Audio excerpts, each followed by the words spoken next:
am thrilled to share that I was invited to teach at the Gel Printer Summit this year, and registration opens today. So, in honor of that, let's do a little inkjet image transfer play on the gel plate. This will be a process video. I'm not exactly sure where we will end up, but come along with me and let's see where we go.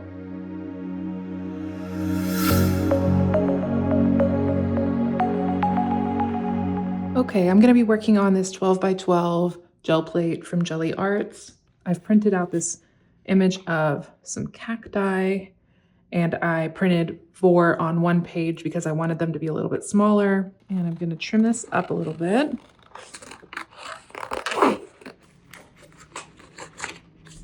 Okay, I printed this on a brand of glossy photo paper that is instant dry that I found on Amazon.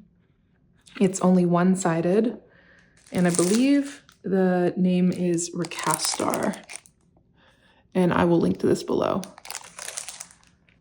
I'm going to put my cacti down here, and then I'm actually going to repeat. I'm going to use the other half of this.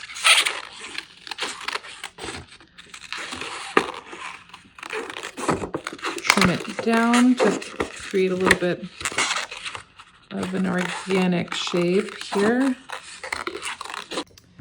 And use this half on the top.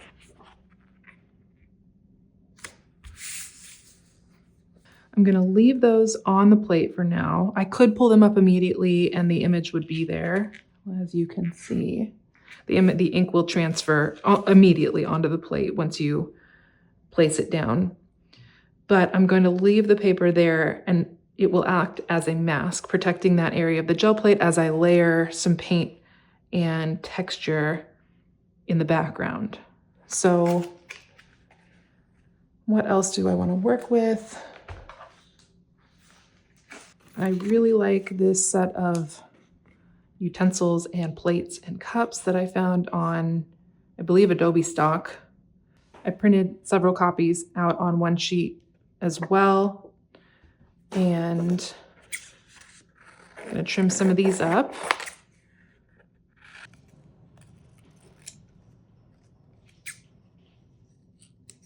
And a knife. So now I have an opportunity to think about how I want to place these. I have been working often by placing them kind of in a splayed out pattern that kind of creates motion. But I think what is calling to me is placing them in a more linear, orderly design. So let's put the knife right there in the middle. One plate, a cup, a spoon, and a little plate. That feels a little off balance, but we're gonna see where it goes, okay? I'm going to chosen this palette. I find I enjoy my compositions and end result more when I have a limited palette, maybe like 3 or 4 colors with a neutral. And when I go beyond that, things tend to get a little muddy.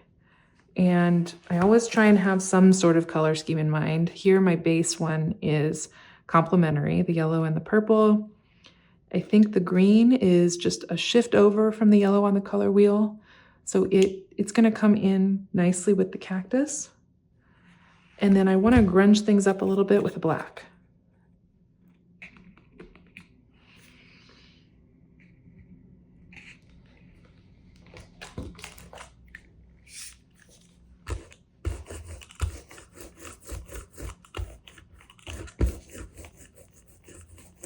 That black is a little old and sticky.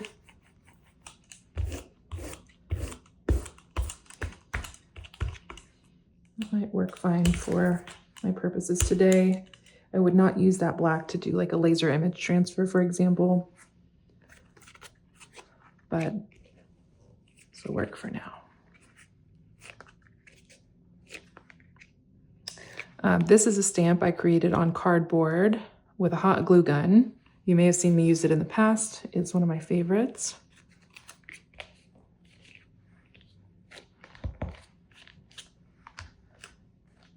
Okay, that is just going to be a first layer.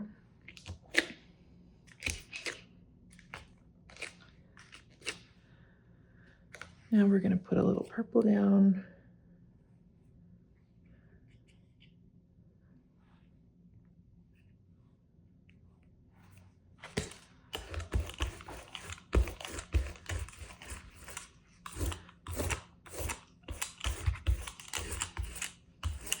I'm really trying not to overthink things and just, once I kind of set my color palette, have my tools that I chose, my images that I printed, this stamp, for example, then I just want to have things around me and be able to grab them and move and experiment and really not think too much.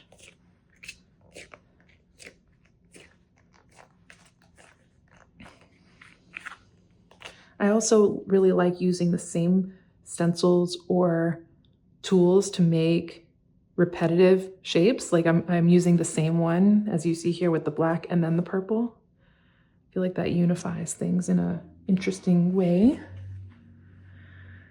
Now, not yellow yet. I am going to blur my rule here and add one more color, but it's going to be a darker shade of purple.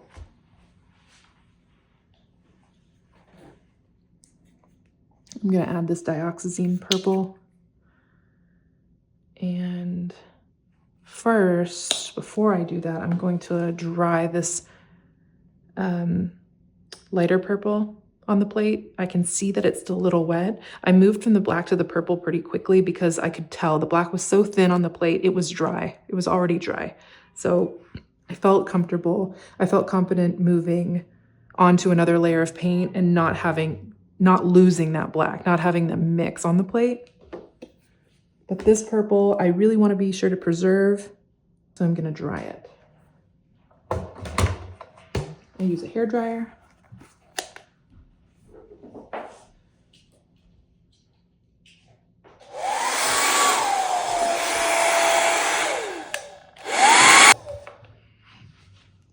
Another thing I keep on my table and use a lot, and I'm trying to learn to use more judiciously, is a gold metallic pigment. I just love a little sparkle, but sometimes I can overdo it. So I'm just gonna put a little bit right there for now. And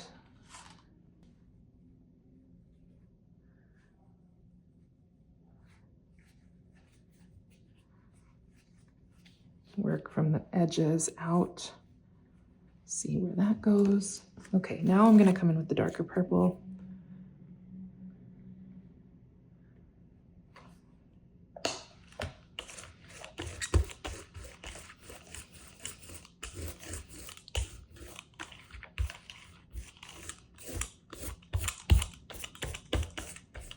Basically cover the entire background. I think I'm done with the background. So I want that to be set so that I can move into the silverware and the utensils and the cacti next. Okay.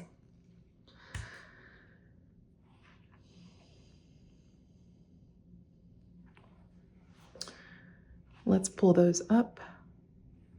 Spoon, plate, knife, teacup, and plate. I'm going to go in a different direction with the metallic pigment and bring in this interference lilac. I do recommend using a dust mask when you're working with these products. I have lots of Daniel Smith pigments that a friend gifted me, but they don't make them anymore.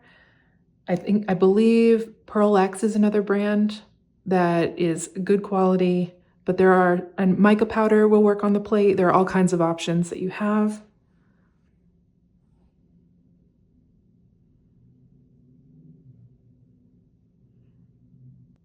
These are gonna give that a little bit of shimmer.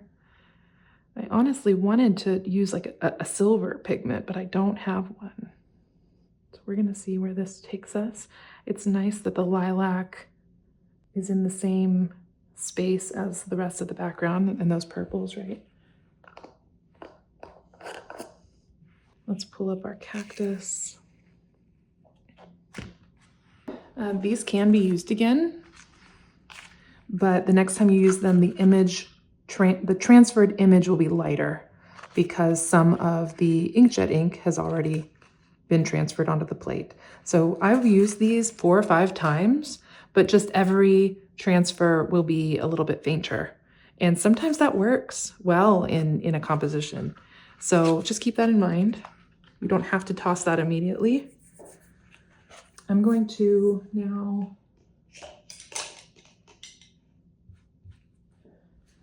use light olive green on my cacti.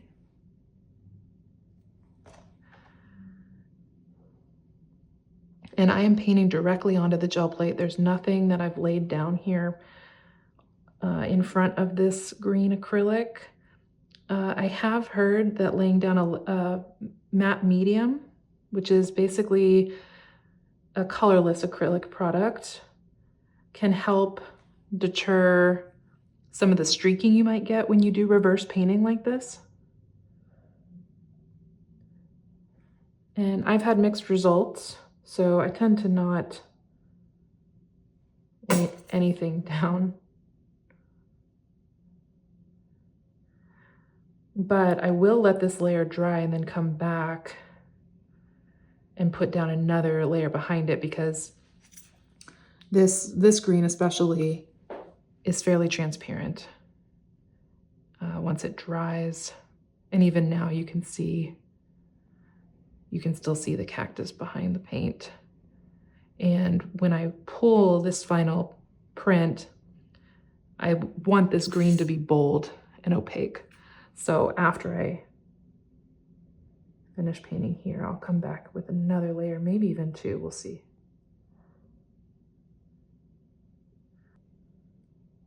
I'm just gonna go all the way down to the edge of the plate. Okay. Now up top, I am working directly out of the tube, but of course you can mix your own colors and work on a palette. Sometimes I do that, but I'm a big fan of this green right out of the tube.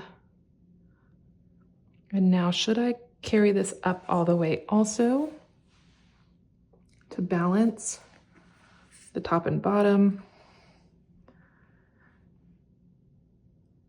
I think I should. I don't know. I'm going to think about that. As I say, I'm trying not to think too much. I will make that decision when it comes time. Okay, I am leaving this space on top of the cactus open because I want my yellow. My plan is to pull the entire print with this yellow deep hue. And so that'll cover the entire plate and then peek through those open areas on the plate. Come back here, you can see that's much more opaque there. That's really what I want. Okay. Now,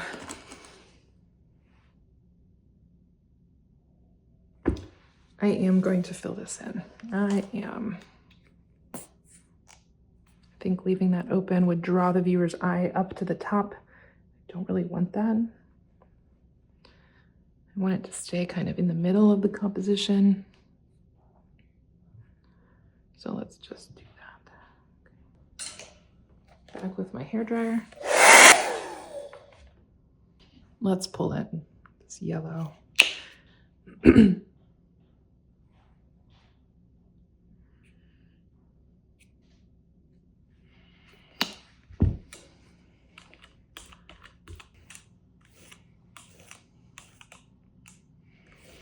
A nice even coat.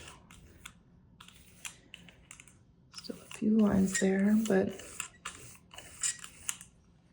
I'm gonna pull this on a hot press watercolor paper. It's 140 pounds, so it's a little heavier than a normal paper, and it's the same size as the plate.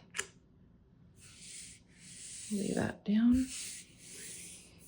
Actually, it's a little bit smaller, so I'm gonna use a towel so I don't get paint all over my hands.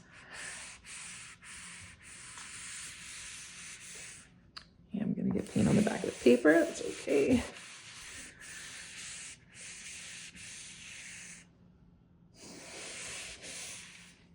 Just wanna make sure all of the paper is making contact with the plate so that when the acrylic dries, it will all come up in a clean pool. I'm gonna let this sit about 30 minutes and then we'll see what we got. Okay, I think this is dry. Let's go ahead and pull it.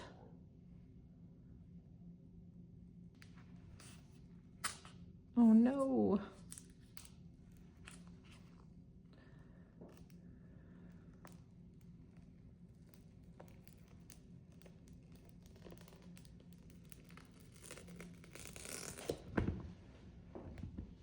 Okay, some of that ink's still on the plate. That'll come up. Actually, if I pull another print, it would probably come up, or I can clean that off with some baby oil. But here is the finished copy. I'm not sure if this is really complete yet. I will have to hang it up on the wall and look at it and think about it. I may add a little bit more embellishment, but I'm really enjoying kind of the violet sheen. I'm not sure if you can see that on top of the yellow. That's that pigment that I used. And then the gold in the background with my circles and the layered purple. I'm pretty happy with this. I may even, who knows, I might even cut it up and use it in collage. Thanks for coming along with me on this little gel plate journey. I so appreciate you watching and supporting my YouTube channel. The Gel Plate Printers Summit 2025 registration is open. If you register through my personal link, I do receive a small commission, and that's another way you can support my practice and my artwork and my small business. So thank you so much for being here. I'll see you soon.